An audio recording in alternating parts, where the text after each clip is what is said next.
Looking for a quick festive dessert that everyone will love? This 5-ingredient peppermint milkshake pie is the perfect addition to your holiday celebrations. Start by combining 2 cups of softened vanilla ice cream with half a cup of crushed peppermint candy.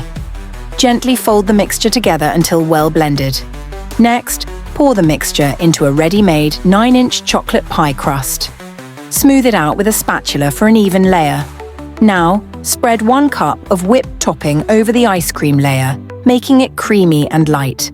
For a festive touch, sprinkle mini chocolate chips and extra crushed peppermint candy on top. It's simple, yet so festive. Finally, place your pie in the freezer for at least 4 hours or until firm.